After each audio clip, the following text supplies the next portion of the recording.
looking at the steering wheel as well as the head-up display and the cluster inside of the VinFast VF9. In this video, I'm going to show you everything you need to know about these buttons. So first thing I'm going to point out is that the steering wheel inside of the Ride is going to be heated. In order to toggle it on inside of the infotainment system here, you can tap this in order to get to a series of different climate settings. So turn on your heated ventilated first row seats, second row if they were available, or toggle that heated steering wheel on or off. Then there's some other settings there I'll touch on in a second. But you've got a bunch of different buttons and stocks. So down here, I'll start there. So that's your electronic parking brake. You're just going to pull in towards you in order to turn the parking brake on, push and hold the brake pedal, push it away in order to turn that emergency parking brake off. And then a bunch of different buttons and stocks. So we'll start off the stock along the left-hand side here. There's a button on the tip of that stick. And when you push it, you can see there, it jumps between a series of different modes. So A, B, auto, your odometer, etc. So you can go whichever way you'd like to there. And then obviously for your blinkers, you're going to pull in towards you in order to get your high beams flashed. But we're in the auto mode right now. So if I push away, it does nothing. But I'll show you how the lights work in a second as we move into the cluster screen there, or the infotainment, the cluster side of the infotainment. Another interesting thing about the turn stalk is that if you just do a light push down, that's just going to give you 3 blinks. But if you do a heavy push down, that's going to keep the turn signal on until you complete your turn. And then if you wanted to, you can just push up in order to be able to toggle it off. So just a light push for 3 versus all the way down to have it continuously going. And then just push the opposite way lightly to turn it off. And you've got a bunch of different buttons there. So you could move between presets if they were set up this way, or if you're on USB audio like I am right now, you can move left or right that way. You can increase or decrease your volume, and then you've got a basic OK button. You can answer or hang up on a phone call. There's a voice command prompt there tied to Alexa. If you had an iPhone or an Android device connected, if you push and hold that button, that's going to either launch into your Google or your Siri Assistant. And then you can push here in order to jump between available sources. So we've got USB music, Alexa, Bluetooth, FM radio, etc. Pretty neat you've got that available.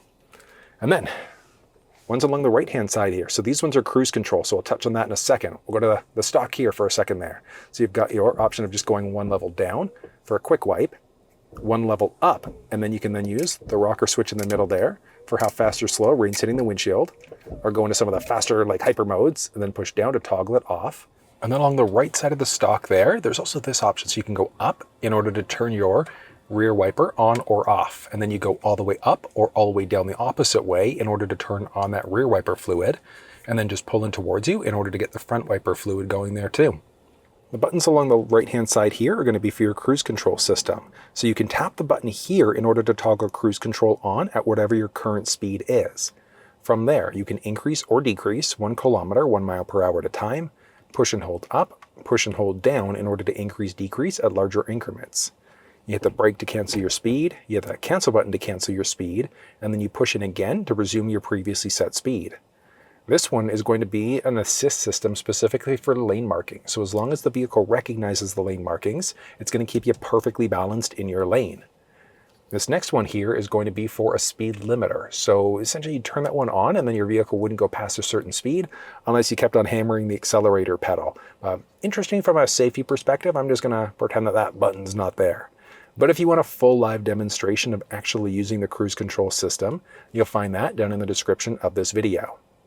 And then this part of the infotainment system, so if we just tap off for a second, I want you to think of this more like your traditional cluster screen. This part is the infotainment system.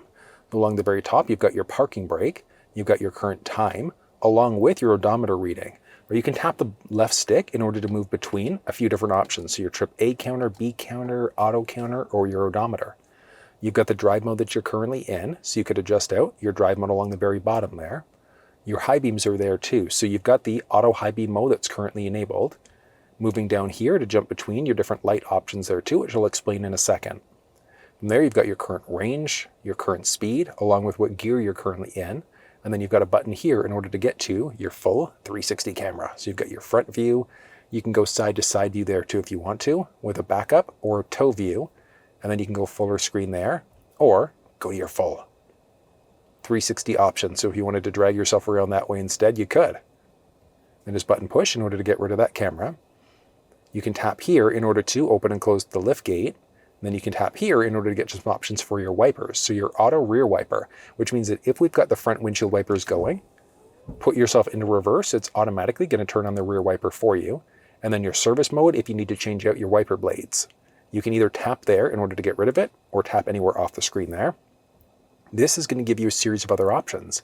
If you've got a head-up display, I guess it helps if I turn that off. There we go. So if you've got a head-up display, you then have a boatload of different options. You can say whether or not you want navigation showing. So if you had a turn-by-turn route there, you could use that strictly for factory nav. You can have your turn indicators, blind spot systems, etc. So you can see what it's going to look like when you've got everything going. You can adjust the brightness of the head-up display. But one thing to point out is that even with it on maximum brightness, it actually is fairly challenging to see if you wear polarized sunglasses. You can adjust out the basic color scheme there. Do you want your battery percentage to be either kilometers or miles till empty, or your percentage there? You can adjust out the position there too. And all you're doing is using the steering wheel controls along the left-hand side to do it. You can move the head-up display up or down, or rotate left or right, just depending on how you sit in the seat. Back down will give you the flexibility of toggling your head-up display off completely if you'd like to. And then you can adjust out your left versus right mirror independently. So if we tap there, we can then move left or right in order to be able to adjust out your side view mirror there. So that's both left or right side.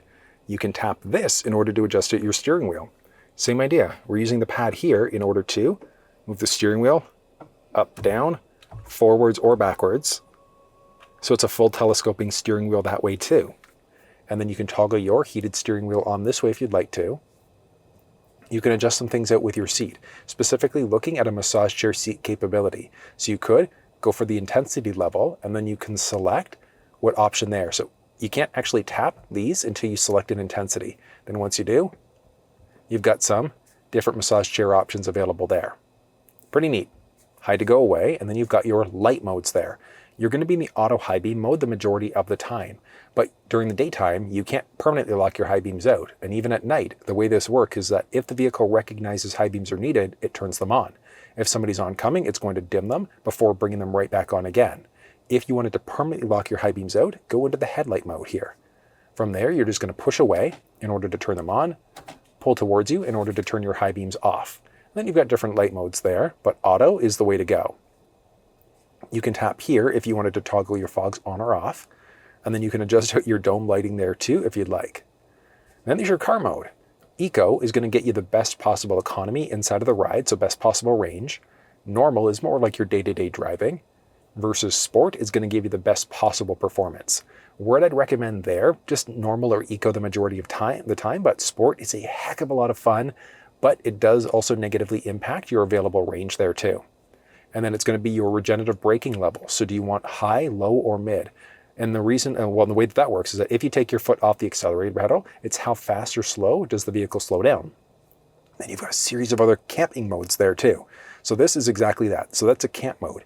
So you can essentially have this going until the battery hits 25%.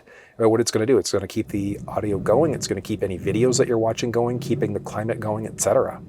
You can put yourself into a pet mode. So it's the same thing as camping, but you've got this little message on the display there letting you know that everything's okay. Or you can also edit the message out there too.